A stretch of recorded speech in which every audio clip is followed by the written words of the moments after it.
Greetings out there, universe. It's another week down in the books. Episode number 110 of the Crown of College podcast, brought to you by the Cold Slither Podcast Network. Be sure to check out all our other wonderful shows on this network. We got something for everybody. Um, but now you're getting your little southern goodness, your catfish dinner, if you will. Shout out to XD. Um, this is Dan, aka Dan Chrism, aka I don't really tweet too much no more. AKA shout out to the people who know I'm shouting them out. And I'm joined as always. What's up, everyone? I am Jeremy, aka Black Dante, aka Confucius, aka Issa Durek, aka Happy Black History Month. Happy Black History Month. We are joined today by a special guest. This guest I had to search through our tweets to make sure that we ain't pissed each other off in the past. And it turns out she used to be a mentions ruiner back in the day. Why don't you tell them about yourself? All right. Hey, everyone. My name is on Twitter, Sexy Lexi, aka Lexi, aka Curve Gotti. But yeah, I'm on Twitter. I'm not quite problematic, but some people might think that I am.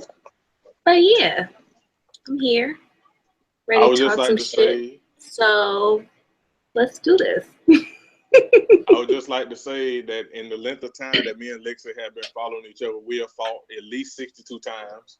Yo, because he has a problem with a nigga named Nadavius, and I just keep reiterating the fact that a nigga named Nadavius has a legendary dick. Like, that's not the point here, Belinda. I'm just putting that out there.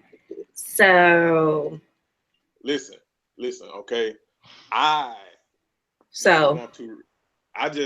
It go is ahead. my duty to reiterate to the timeline that this motherfucker's name is Nadavius.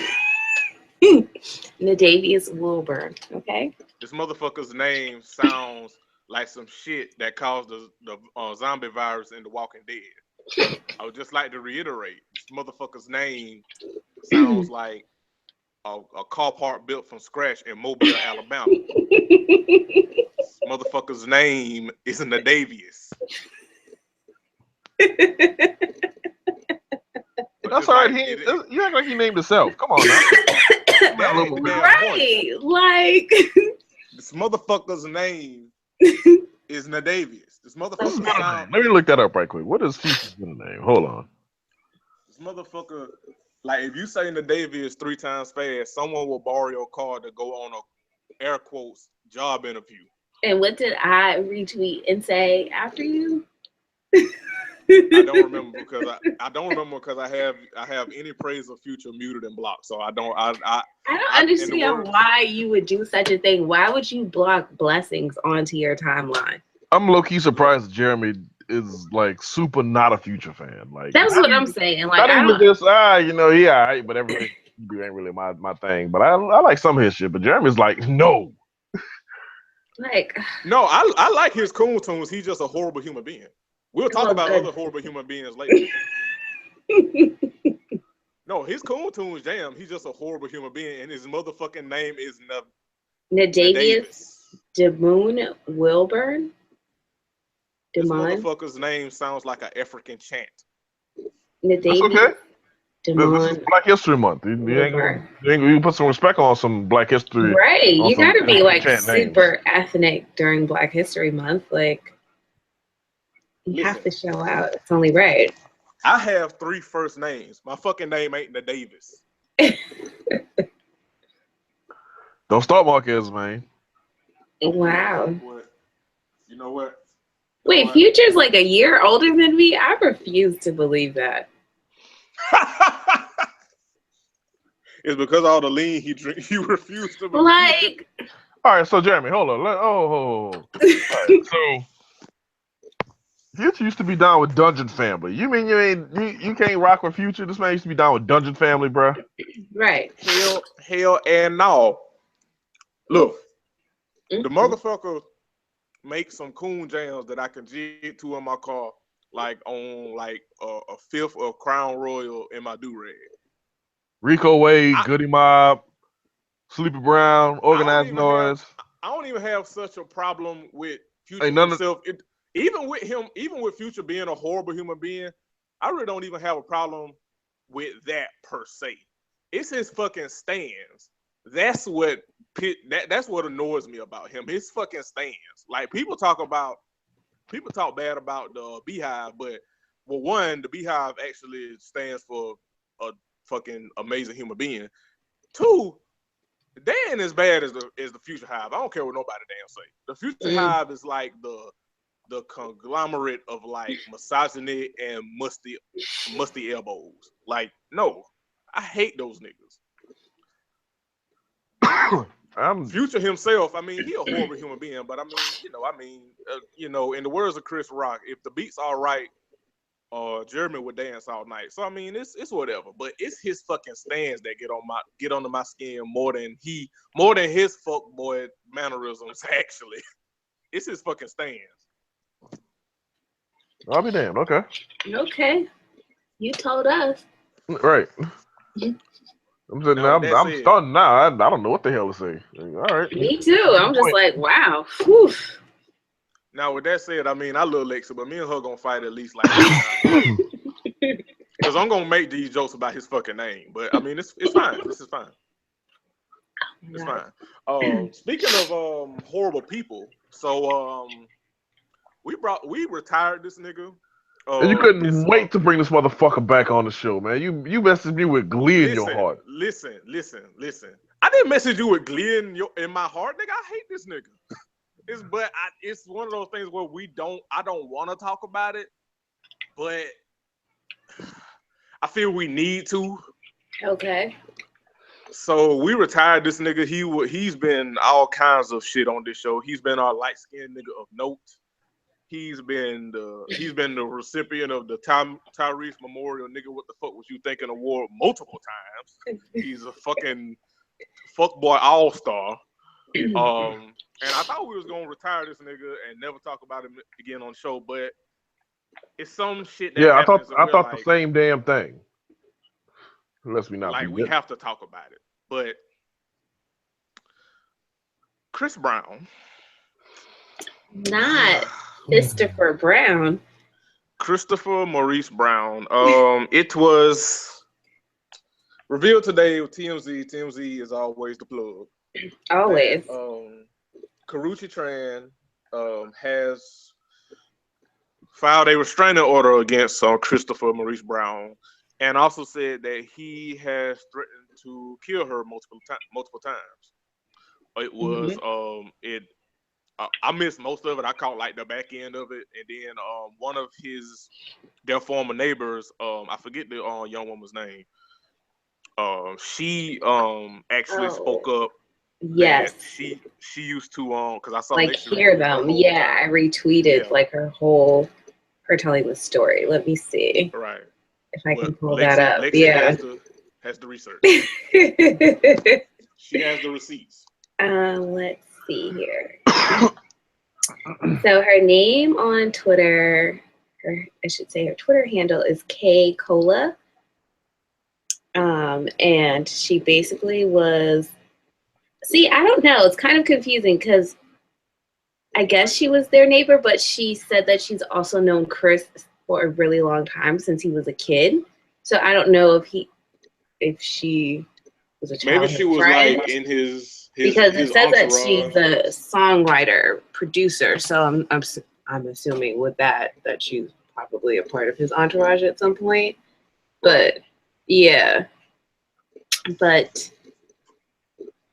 she definitely went on quite the little rant, just explaining like how people need to stop defending him, how she never really spoke up before because she felt like it wasn't her place, but she's also a domestic violence abuse survivor herself, and how Chris, with his loud ass, used to wake up her daughter with all of his screaming and antics. So it was quite interesting seeing her story and then hearing people still defend his actions, even though like this has come out. They're like, well, that's not going to stop me from, supporting him, and I'm like, so do you need to see like a corpse or like what? Right. Like, where do we draw the line here? Help me understand. If I can real quick, it's like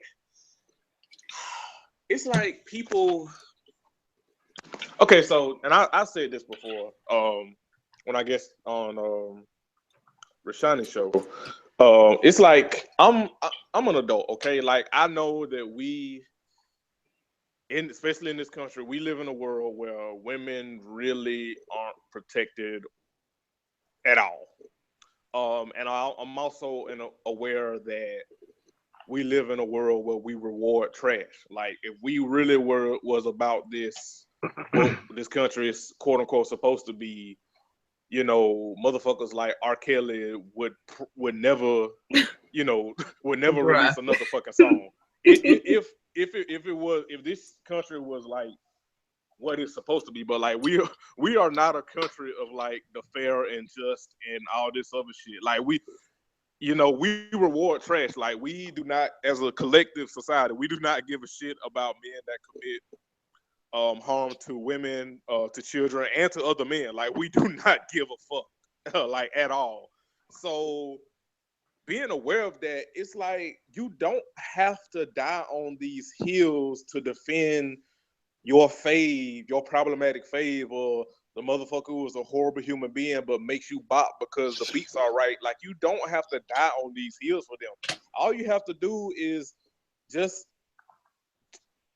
use your freedom of speech and shutting the fuck up, because that's what freedom of speech is shutting the fuck up, and support your problematic fave in silence with your dollars. Like you don't have to get on Twitter and give us a right ass 15 thread tweet thread of why Chris Brown is a victim of the system and bringing the black man down and shit, and and victim blaming Karuchi. Like you don't have to do that. Just support your trash ass nigga that makes you bop and like call it a day. Like it's the logical leaps people make to defend problematic ass niggas when all you can do is just do that with your dollars and like not give a fuck if people don't like your problematic fave. Like it's very simple, but people just die on these hills for when they don't have to die on them. Like I don't understand it. Yeah, I don't either. It's like you can support whoever you want to support.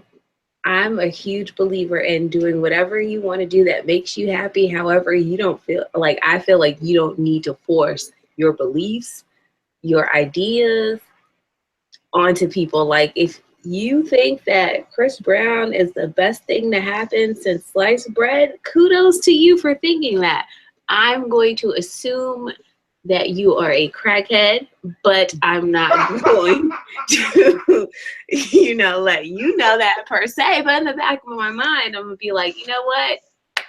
If that's what you want to believe, and if that's who you're willing to cape for, by all means, go right ahead and do that. Rock on.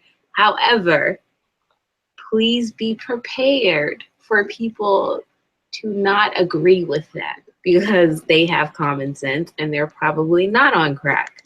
So there you go. Like all while Alexa was saying that, all I could do is like picture witness saying, "I done made too much money to ever smoke crack is sweat." Like, that was going through my mind when Alexa said that. But she was like, speaking her truth. Like, but I feel like in this day and age, it's like all about, I'm going to force you to believe the same thing that I believe or think the same thing that I believe. And it's like, look, Chris Brown is problematic. R. Kelly is problematic. Like, there's no reason why, like, these people should still have the same platform that they did have, considering their actions. Like, no one ever seems to stop and think about like, oh, well, what about the victims? What about this? What about that? They're just like, well, he makes good music, and I'm still trying to find this good music that Chris makes, yet here we are. And I'm just Listen, I'm a big old Chris Brown fan. Like anything like his first two albums, the self-titled album and Yeah. Exclusive, I will forever rock with those. But like new Chris Brown, like trying to like part-time rap Chris Brown, I don't really fuck with that Chris Brown. But like to say that he makes great, the nigga's music is all right. Like objectively, the Right. nigga's music all right. It's not like even it's like a joke that Cerrone said a long time ago. When he was talking about R. Kelly, when he was talking about R. Kelly versus Michael Jackson, like R. Kelly did not make, in hindsight, at the time, people did bop to the shit, myself included. But as time grew, in hindsight, his music was not good enough, and is not good enough to warrant the fences and the capes that he warrants. And Not at all. that's the same with Chris Brown. Like he does not make good enough music for like motherfuckers to die like the niggas from 300 for him. Like he does not. He does not make good enough. If you gonna get people to forgive you for doing horrible shit, at least make good enough music to warrant that. And Chris Brown is not one of those individuals at all. Yeah, I see, and I know it's popular to joke around and like make Carucci name like in the other shit or whatever, but I ain't gonna do that on this show. I legitimately feel bad for her. She shouldn't be having to go through this shit. Chris Brown should have let go ages ago because, all right, so at the slight risk of sounding problematic, and this is me shrugging right now if it comes up that way, but Chris Brown has the social cachet to pursue any woman that he wants. I'm not saying he's necessarily going to get his way with any woman he wants, but he has the cachet to pursue them. And clearly, in the case of Karuchi, she is chosen, or she would prefer to just live her own life, live her best life, how she sees fit.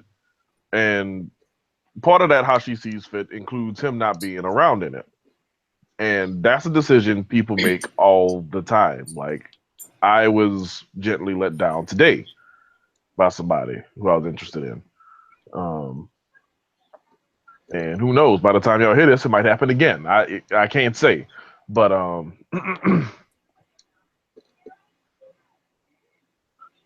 yet and still, um, that's their choice to make, and then my not even choice, but my responsibility to be a decent fucking human being and say, hey, look, I respect the choice you made. I wish you the best. Maybe our paths cross again down the line. Blah blah blah. Whatever. And then go on with life. I'd be a damn fool to sit and just try to hover over this person and make them want me back and make them want to take me back in their lives and shit. And that's what he's doing here. And this is why we retired him, last year when we did it, because he kept doing this shit and he was persistent. He wouldn't let up. He wouldn't stop. And it's like, all right, That's now what I he's mean. Like he literally, sorry to cut you off. Like he nah, literally, what was it like? What was it? A few months ago, or like a few weeks ago, when he had that video, and he was like, "I'm the type of nigga. If I can't have you, nobody can't have you. Like I'ma pop up at your job, at your house," and I'm just like, people are like retweeting it like Kiki, and I'm like, okay, he's literally telling you like what he will do if he right, can't have you. Like that's not funny. Like, like, excuse you, Mr.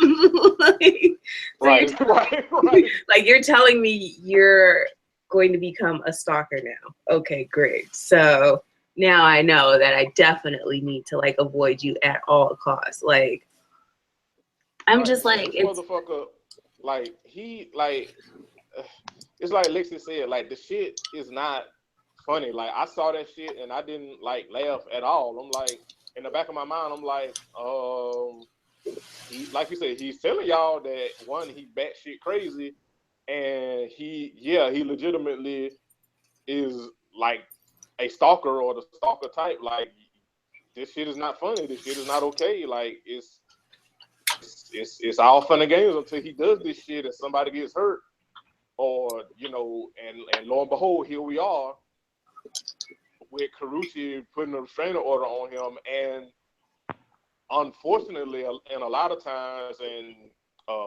Dan can attest to this. Like getting a restraining order does not equal that the stalker will leave you alone. Stop talking you. No. Right. If anything, in some cases, that just fuels their like craziness even more because they're like, how can I push this even further? Like, yeah, you got the law involved, but that's not going to stop me from making your life a living hell. Like, and if we're keeping it a buck, like, and I niggas, and I'm specifically talking to black men about this, and y'all know I don't give a fuck what these niggas think about me. This shit is why a lot of times black women, black feminists, often, or feminist leaning men, or however you want to say it.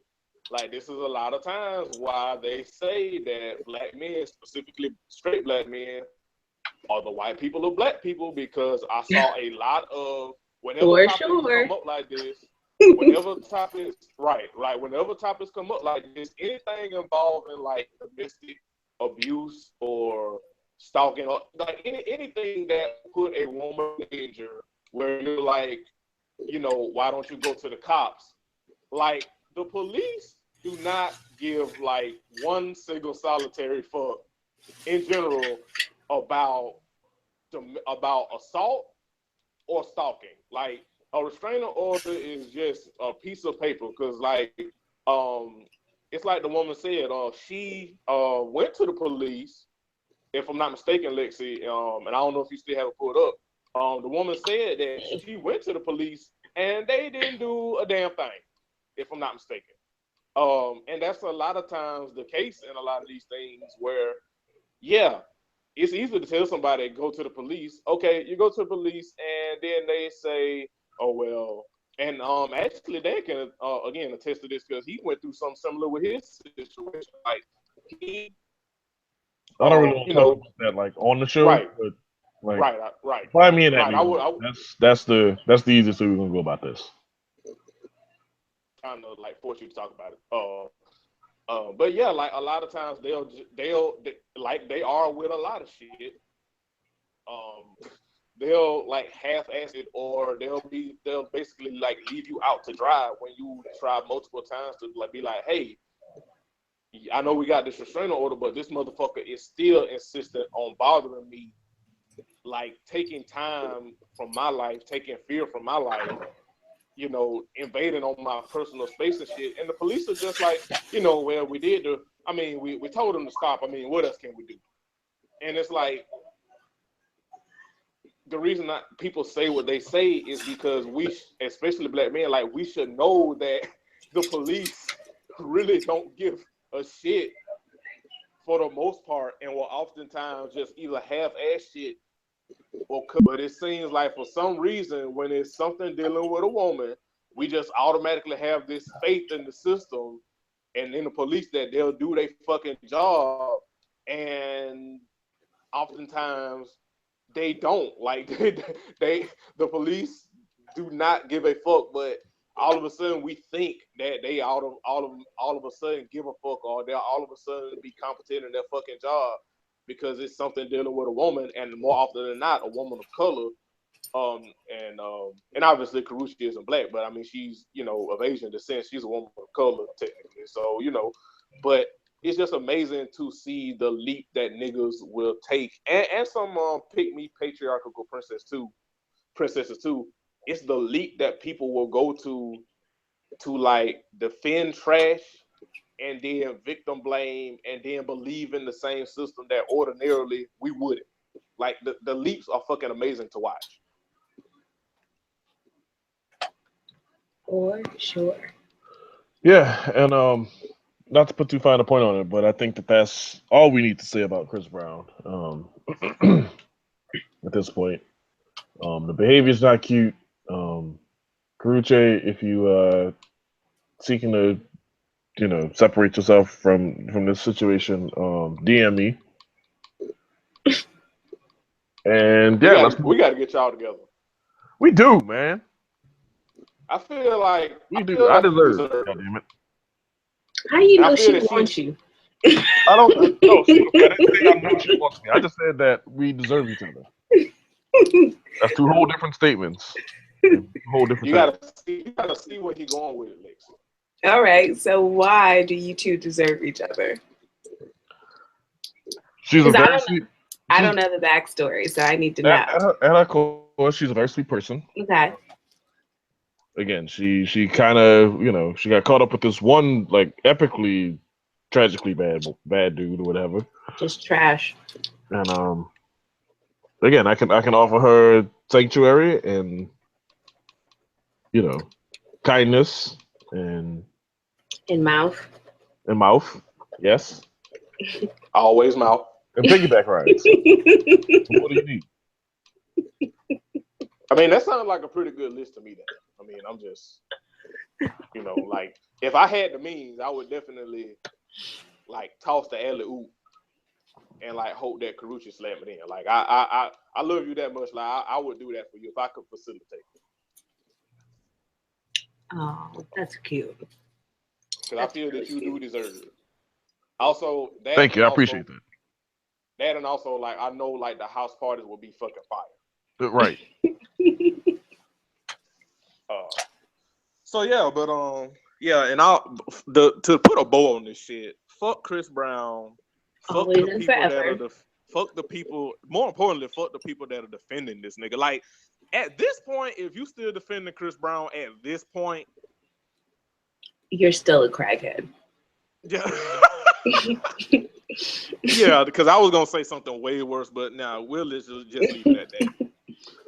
And just keep like Carucci, And lifted any in prayer. domestic woman, any domestic abuse survivor Yes. in your prayers, like, because it's tough. Like, I know we're putting a cap on this, but I feel like people a lot of time are so dismissive of like domestic abuse survivors because they're like, well, why didn't you leave? And they make it seem like it's so easy to leave. And I'm like, do you know like the lengths that some of these people will go to just to make these people's lives a living hell? Like, come on. Yeah. The problem with that, Lexi, is you're absolutely right, but the problem is that these motherfuckers just don't care. They don't. That's kind of like the end all be all answer to that question is that these motherfuckers don't care. And like I said, people will die on hills for their fave or just to die on the hill just because to go against the grain. No August Alpha Kappa Alpha. Speaking of it, he's still with us. Who? August Alcina Alpha Kappa Alpha. I don't know. Triple A batteries. Is he? He was for a minute he was with Chris Brown and Trey Songz as like the singing rapping nigga. I was just wondering, is he still with us? I know you don't know, Dan. No, the last time, I saw him, he was like doing some like lemonade inspired photo shoot on Instagram. So I don't know, like. The last time I saw him, he had like a haircut that made him look like a mage from Final Fantasy. Okay. That's the last thing I saw with him. But I mean, hey, look, you have to ask these questions because niggas be dying that ain't never died before. You have to ask these questions. All right. Moving on to a more happier note. Okay. The NBA All-Star weekend just passed, and some very big shit happened in the NBA that I wanted to talk about, especially to get Dan's reaction since it involves one of his teams.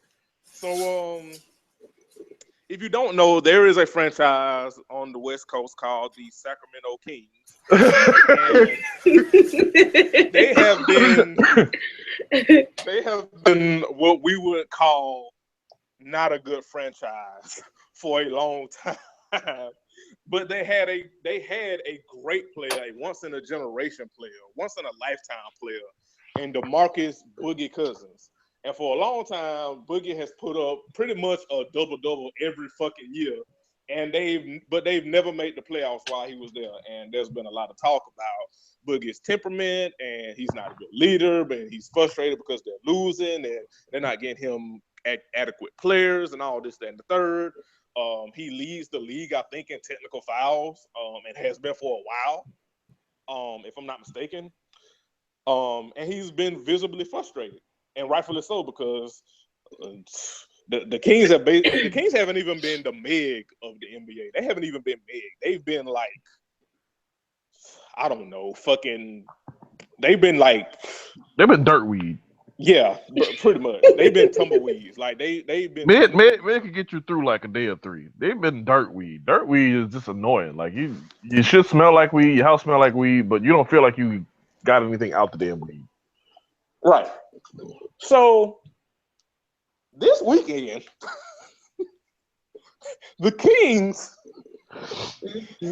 did what most would call the unthinkable and traded DeMarcus Boogie Cousins to the New Orleans Pelicans. They traded a nigga for a big shot, a hot sausage on French, and a bag of Zach.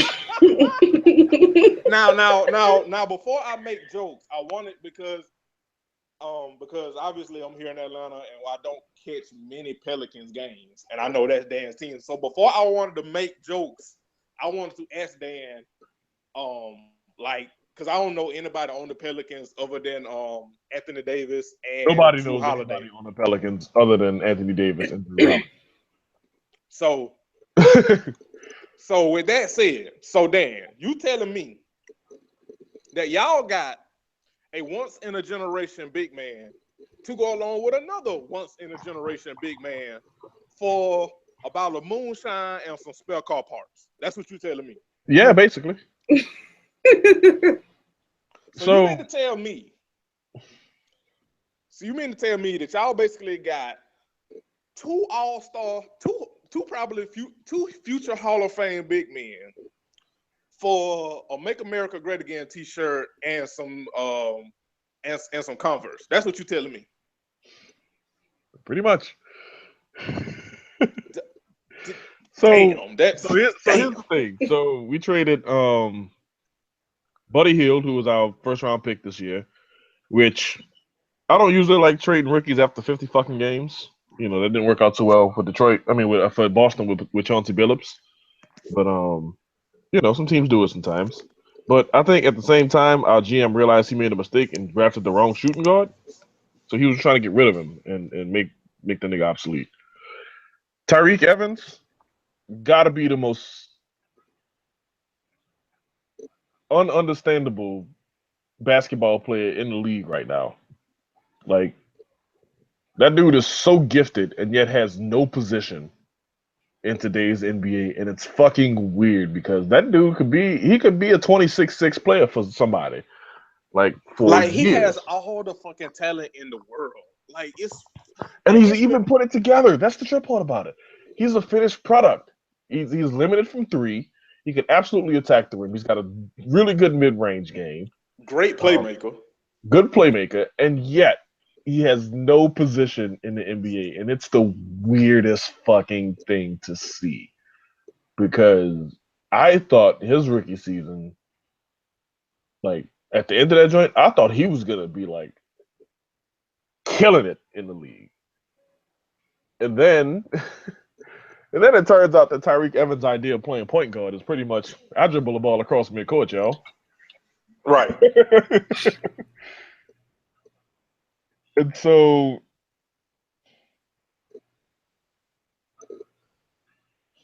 yeah, Tyreke is gone. And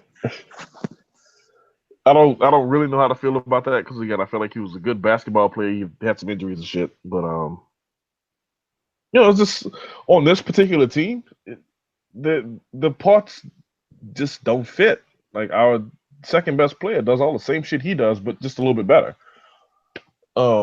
Which links me to the third piece in this trade, which is Langston Galloway, who I thought was a creative player on 2K15. And it turns out he's an actual human being. Like I'm kind of scared now. Like that dude actually exists. Because like Langston Galloway just sounds like one of them names that like you know you play in your association mode and you're in like the year 2027. Right, like it's a computer generated ass.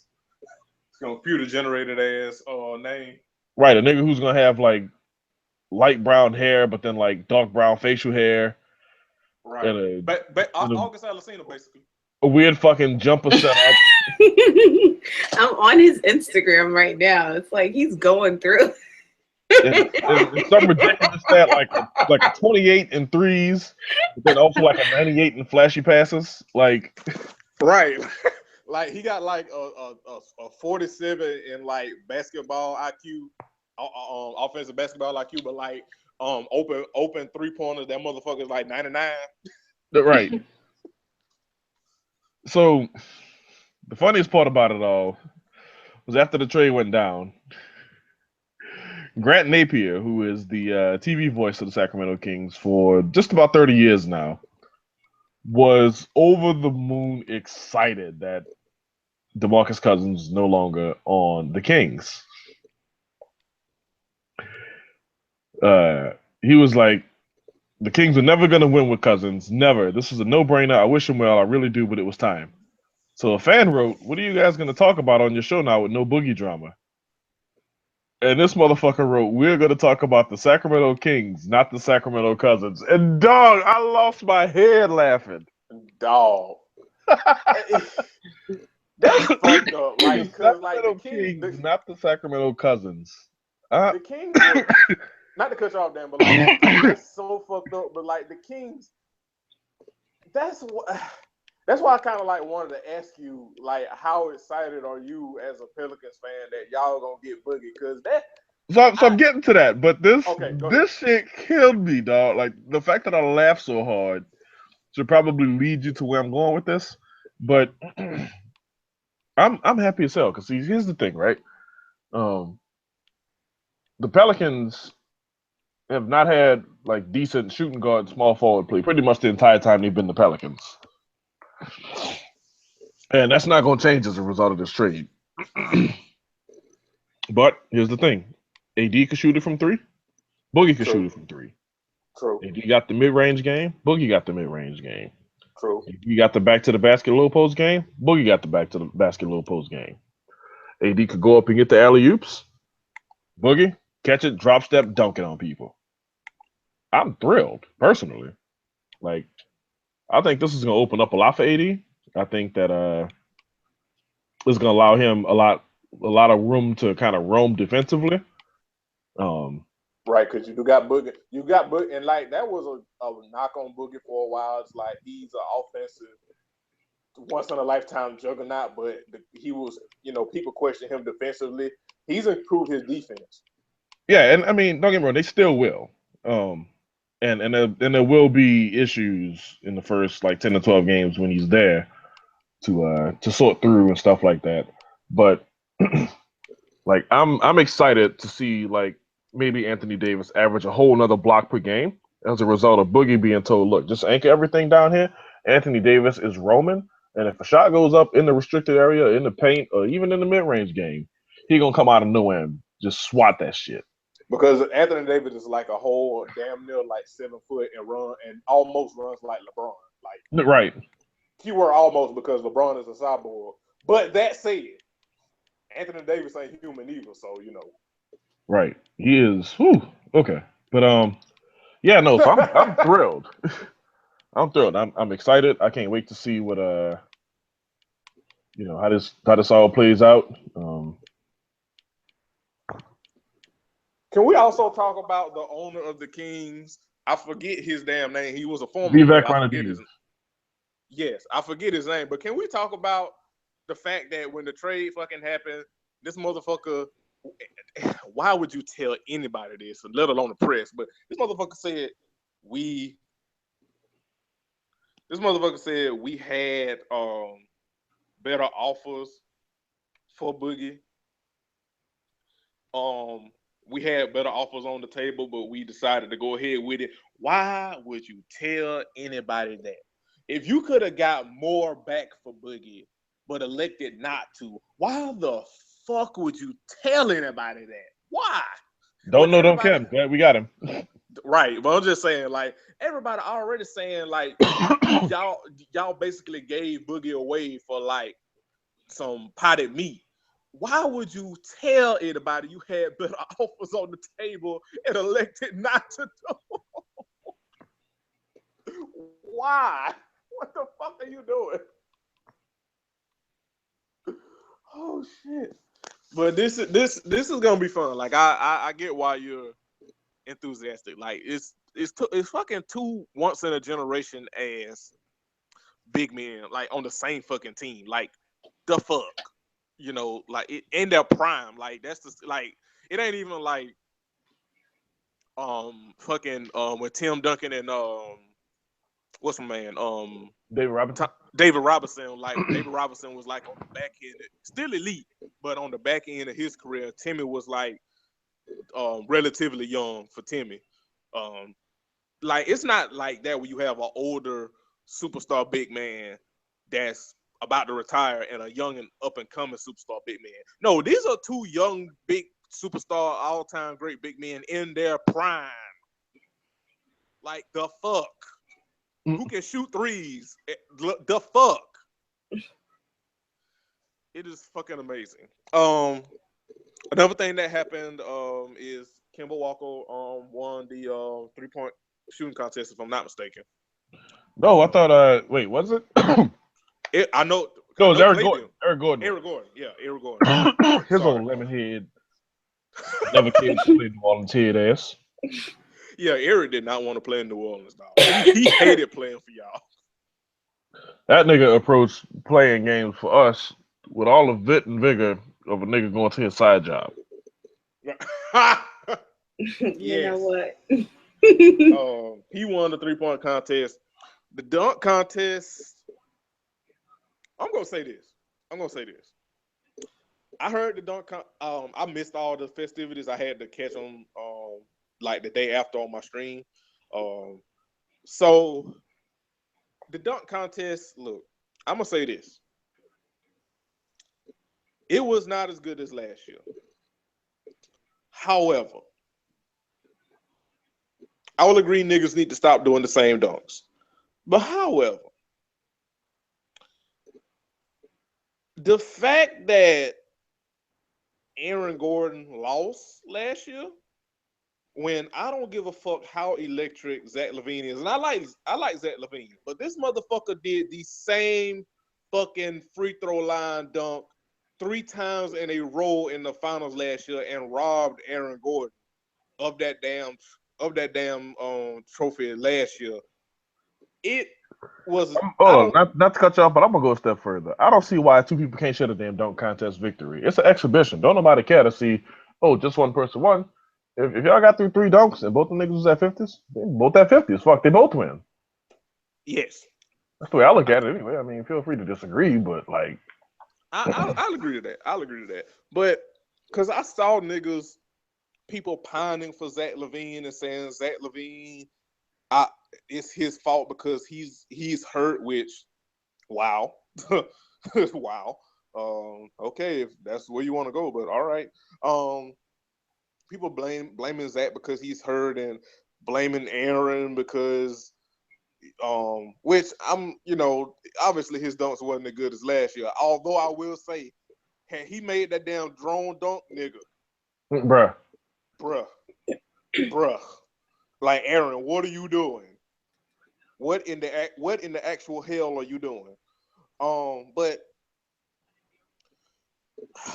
I don't think we need to abolish the slam dunk contest. Like, it has ebbs and flows. Like, it's good one year, then it's not good one year. Like, it comes and goes. We'll have another good dunk contest, but I just want, like, the fucking grandstanding that I saw from people. It was just like, okay, like, y'all was just saying Aaron got robbed last year, which he did. Now you're saying that Aaron ruined it and that it's a sham and we want Zach LaVine. Like, for why? Like, whatever. But also there was the All-Star game in which there was no defense played whatsoever. I think it was the highest, the score, the combined score was like 380 something, the most in All-Star game history. You talk about the combined scores between both teams? Yeah.